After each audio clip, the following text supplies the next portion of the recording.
આપ જે ઓગળ જિલ્લાના માગને લઈને અત્યારે હાલ જે દિયોદર છે તે વેપારીઓ રોડ પર ઉતરી આવ્યા છે અને તમામ દિયોદરનું જે બજાર છે સજ્જડ બંધ કરી દેવામાં આવ્યું છે. આપ જોઈ રહ્યા છો જે બનાસકાંઠાના વિભાજનને લઈને જે વિરોધના વંટોળ ઉપડ્યા છે ત્યારે અત્યારે હાલ દિયોદર સજ્જડ બંધ જોવા મળી રહ્યું છે. અત્યારે હાલ વેપારીઓ પણ રોડ ઉપર ઉતરી આવ્યા છે અને લોકોને જે સમર્થન મળી રહ્યું છે ઓગળ જિલ્લાની માગને લઈને. જ્યારે વર્ષો જૂની જે માગ હતી તે ના સંતોષાતા થરાદને જ્યારે ઓગળ જિલ્લો બનાવી દેવામાં આવ્યો છે ત્યારે આ વિરોધનું વંટોળ જોવા મળી રહ્યું છે. સમગ્ર દિયોદર શહેર સજ્જડ બંધ કરી દેવામાં આવ્યું છે અને અત્યારે હાલ જે વિરોધ પ્રદર્શન કરવામાં આવી રહ્યું છે ઓગળ જિલ્લાની માગને લઈને.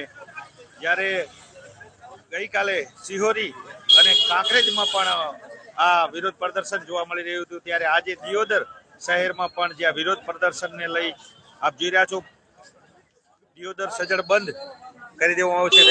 વેપારીઓનું સમર્થન મળી રહ્યું છે. તમામ નેતાઓને ચેલેન્જ આપવામાં આવી છે કે જે આનામાં સમર્થન નહીં આપે તે નેતા સાથે ક્યારેય કોઈ પબ્લિક રહેશે નહીં.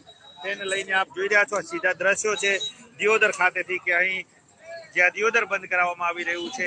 વેપારીઓનું સમર્થન મળી રહ્યું છે. લોકો સમર્થનમાં છે. જ્યારે વેપારીઓ રોડ પર ઉતરી આવ્યા છે તેના સીધા દ્રશ્યો છે આપ જોઈ રહ્યા છો.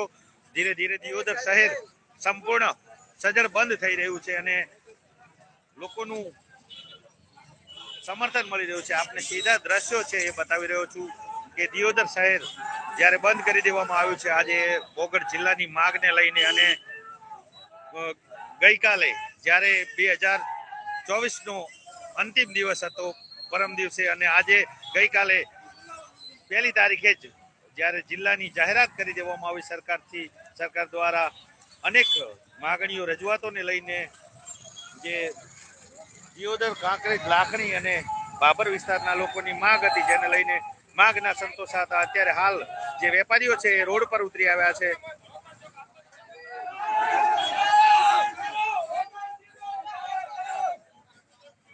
આપને સીધા દ્રશ્યો બતાવી રહ્યો છું ઓગળ જિલ્લાની માંગને લઈને જ્યારે દિયોદર શહેરના જે તમામ વેપારીઓ છે તે રોડ પર ઉતરી આવ્યા છે. દર્શનભાઈ શું કહેશો ઓગળ જિલ્લાની માંગને લઈને અત્યારે હાલ વિરોધ પ્રદર્શન કરી રહ્યો બને છે અને એના કેન્દ્રમાં ઓગળ દિયોદર આવે છે અને જિલ્લાનું મુખ્ય મથક કેન્દ્રમાં જ હોવું જોઈએ, કેન્દ્રમાં જ રાખવું જોઈએ. આ સરકાર કઈ રીતે થરાદનો નિર્ણય કર્યો કે સમજમાં આવતો નથી. ફરીથી સરકાર જોશે આ નકશો જિલ્લાનો અને જોશે તો તમે જોજો કે જેટલા તાલુકાઓ છે એના મધ્યમાં દિયોદર તાલુકો આવે છે. કદાચ મુખ્યમંત્રીને અમે મોકલ્યો છે નકશો પણ એમણે જોયો નહીં હોય, જોયો હોય તો કોઈક ધ્યાન બહાર ગયું હોય એટલે ફરીથી મુખ્યમંત્રીને અમે નકશો બતાવશે. તો કોઈ પણ તમે 100 માણસને નકશો બતાવો ને તો એમાંથી હોય એમ જ બોલે કે દિયોદર કેન્દ્રમાં છે અને દિયોદર મુખ્ય મથક થવું જોઈએ. દિયોદરના સમર્થનમાં કેટલા તાલુકાઓ છે? દિયોદરના સમર્થનમાં કાંકરેજના એપીએમસી, નગરપાલિકા, બધી જ સંસ્થાઓએ, વકીલ એસોસિએશન, ડોક્ટર એસોસિએશન બધાએ અમને લેખિતમાં એમના લેટરપેડ ઉપર સમર્થન આપ્યું છે. લાખણી, ધાનેકભાઈ, બાબર, વાવ, સુઈગામ, ઇવન સુઈગામ વકીલ બાર એસોસિએશનનું અમને લેખિતમાં સમર્થન છે કે ઓગળ જિલ્લો બને એમાં અમે રાજી છીએ. એટલે આ બાજુ ભીલડીના બધા જ ભીલડી જો તાલુકો બનશે નવો તો ભીલડીમાંથી લગભગ 100 જેટલી સંસ્થાઓએ અમને સમર્થન આપેલું. એટલે કાંકરેજ, લાખણી, બાબર, વાવ, સુઈગામ, ભીલડી 7-8 તાલુકાઓનું સમર્થન છે. લોકો દ્વારા એક ચર્ચા અત્યારે જોવા મળી રહી છે કે જે અમુક નેતાઓ છે એમણે દહીંમાં અને દૂધમાં પગ રાખ્યો છે. તો આમાં કેવું છે કે ભારતીય જનતા પાર્ટીના કોઈ નેતા હોય તો એ લોકોને પોતાનું રાજકારણ હંમેશા બીજેપી સમર્થિત રહ્યું હોય એટલે સરકારના નિર્ણયની બાબતમાં કદાચ પડતા ના હોય પાર્ટીના પ્રોટોકોલ મુજબ કે કોઈ પણ કારણ તો એ વસ્તુ ખોટી છે. એ નેતાઓએ પ્રજાનો પ્રાણ પ્રશ્ન આ છે, દિયોદરની પ્રજાએ એમને ચૂંટ્યા છે તો એમને ખુલીને આ પ્રજાની માંગણી સરકાર સમક્ષ મૂકવી જોઈએ.